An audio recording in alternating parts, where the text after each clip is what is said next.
皆さんこんにちは。今回の解説へようこそ。突然ですが、自然の風景を見渡したとき、ここには単なる木や岩以上のものが隠されているんじゃないかなんて考えたことありませんか？今回は長野県にある小さな村、青木村の資料を読み解いていきます。この村に行くとですね、もう誰もが圧倒されるとんでもない物理的、歴史的な風景が広がっているんです。村をすっぽりと囲むようにそびえ立つ3つの特徴的な峰々。これらは青木三山と呼ばれていて、なんと1000年以上の間、人々の祈りや日々の泥臭い暮らしを静かに見つめ続けてきたんです。今日はその隠された物語に迫っていきますよ。ここでちょっと皆さんに質問です。現代の私たちは山をどうやって測ったり評価したりしているでしょうか？スマホのアプリを開いて、標高が何メートルだとか、人気の登山ルートはどこだとか、SNS 映えする絶景スポットを探したり、なんてことをよくやりますよね。でも、かつての人々にとって山はそんなレジャーの場所じゃありませんでした。山から水を引いて、木を切り出して、時には天候を祈る。つまり、山って人間の生存そのものだったんです。この視点の違い、ちょっと頭の片隅に置きながら、今日の物語を進めていきましょう。さあ、今回の解説の流れですが、こんな順番で進めていきます。一つ目に、青木山山全体のお話。二つ目に、雨を願う音神岳。三つ目に、静かな巨人こと十貫山。四つ目に、馬と神々の小種岳。そして最後に、自然の中の生きた歴史についてまとめます。では、早速行ってみましょう。まずは最初のテーマ、青木山脈についてです。青木村って、まるで小さな盆地のように山々にぐるりと囲まれているんです。そして、これらの山から流れ出す水が、田沢川や湯川といった川になって、やがて浦野川へと合流し、人々の生活や農業を潤す絶対的な生命線になってきました。位置関係を整理してみると、南に音神岳、西に十貫山、北に小種井高があります。標高はどれもだいたい1200メートル台ですね。日本アルプスの名峰みたいな圧倒的な高さはないんですが、実はそこが重要なんです。村との距離がものすごく近いからこそ、水や木材を手に入れたり、祈りを捧げたりする場所として、人々の生活にピタッと密着したなくてはならない存在だったんですよ。続いて、二つ目のテーマ、音神岳です。キーワードは、雨を願うですね。それでは南に向かってみましょう。最初のケーススタディとなるこの音神岳は、昔の農業で一番切実だった人間の願い、つまり雨乞いという強烈なニーズによって完全に定義づけられている山なんです。で、ここが本当に面白いところなんですが、名前の由来に関するミステリーがあるんです。山頂には水を司る九十龍の神とイザナギの命が祀られています。日本古来の信仰だと、水や雨に関係する龍神のことをお神って呼ぶんですね。つまり人々が拝んだから拝みだけという単純な話じゃなくて、古代の水神信仰であるお神という音がこの名前に隠されている可能性が非常に高いんです。いやー、単なる祈りを超えた古代のネットワークみたいなものが見えてきてワクワクしませんか？そしてですね、この山には1504年の大干ばつがきっかけで始まったとされる、なんと500年以上も続く竹の登りという雨乞いの儀式があるんです。ちょっと想像してみてください。村人たちは夜明け前の真っ暗な中、色鮮やかな布を持って険しい山を登っていくんです。そして山頂で龍神に祈りを捧げます。祈りが終わると、今度はその布を長い竹竿に結びつけて、登りとして山から里へと下りてくるんです。これってつまり、人間界と神の世界を物理的に結びつけて、山の神のパワーを隣にある別所温泉なんかの人々が暮らす里に直接持ち帰るっていう、信じられないくらいダイナミックな営みだったんですよ。次は西へ向かいましょう。三つ目のテーマ、十貫山、静かな巨人です。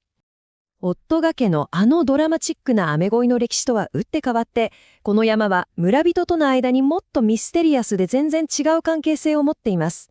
この1284という数字に注目してください。これ青木宮山の中で一番高いんです。天気が良ければ北アルプスや浅間山まで見渡せる本当に素晴らしい眺めを持っています。でも驚くべきことに、これだけ目立つ山なのに、古い歴史の記録の中ではこの山のことって信じられないくらい無言なんですよ。すごく静かなんです。つまりここで押さえておきたいのは、私たちが知らないことと知っていることのコントラストです。10の景色を見るなんていうすごく魅力的な名前なのに、その由来を示す明確な証拠は全く見つかっていません。でも確実に判明していることもあるんです。それは村人たちがこの山で薪や草を集めたり、みんなの共有財産を守るために実際に森の中を歩いて点検する山見というものすごく実用的な活動をしていたという事実です。神社や伝説みたいな派手な記録がないからって歴史がないわけじゃないんです。歴史の空白は日々の暮らしの営みによって埋められる。まさにこの言葉の通りですよね。壮大な神話なんかと同じくらい、木を切り、草を刈って汗を流すという日々の泥臭い人間の営みそのものが山の歴史を形作る上で絶対に欠かせない要素なんだってことをこの十貫山は教えてくれています。さあ、4つ目のテーマに行きましょう。古田探霊学。読めない名前の向こう側にある歴史です。いよいよ北へ向きを変えて最後の峰に向かいます。この山の歴史はすっごく古くて、同時に言語学的なパズルを解くような不思議な魅力があるんです。私たちがどうやって歴史の謎を解き明かすか、そのヒントが見事に詰まっています。さて、この漢字、パッと見て読める方いますか？現代の私たちはまず読めないですよね。正解は、駒弓だけです。漢字の地面だけ見てもさっぱりですが、ちょっと音に注目してみてください。駒。そう、古代の言葉で馬を意味する響きですよね。こんな風に音を頼りに3点以内に推理していくと、すっかり忘れ去られていた時代がふわっと浮かび上がってくるんです。実際にタイムラインを追ってみましょう。西暦860年の古い文献には、すでに駒弓神という神様の名前がバッチリ記録されているんです。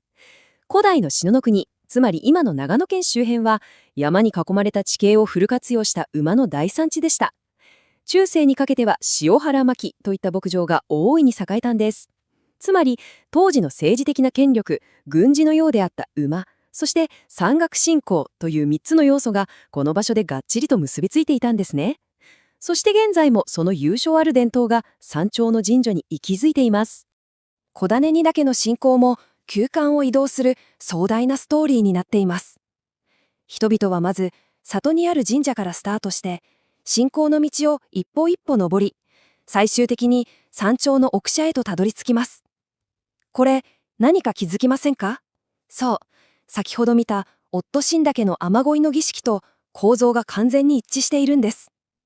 時代や祈る目的が全然違っても、これらの山々は常に人間の住む世界と神々の住む世界とを物理的につなぐ境界線であり、扉として機能し続けていたんですよ。いよいよ最後のセクションです。自然の中の生きた歴史についてまとめていきましょう。これまで見てきた3つの全く違う山の物語を一つの大きなテーマに織り上げてみますね。夫がなで水を祈り、十貫山で土地を利用して暮らしの糧を得て、小種だけで古代の馬の神を祀る。三者三様、バラバラに見えますよね。でも実はこれらは別々の物語じゃないんです。共通しているのは1000年以上もの長い間、人間と自然とがノンストップで対話し続けてきたという事実です。この青木村の風景には、人間がどうやって自然と向き合い、しぶとく生き抜いてきたかという生きた歴史が文字通り物理的に刻み込まれているんです。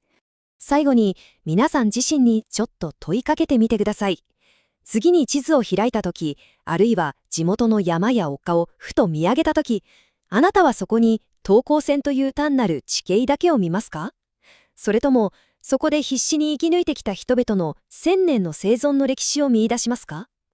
私たちが普段何気なく見ている自然の中には、まだ語られていない物語が、それこそ無数に眠っています。今回の解説が、皆さんの身近な風景に隠された物語を探る、ちょっとしたきっかけになれば最高に嬉しいです。それでは、また次回お会いしましょう。ご視聴ありがとうございました。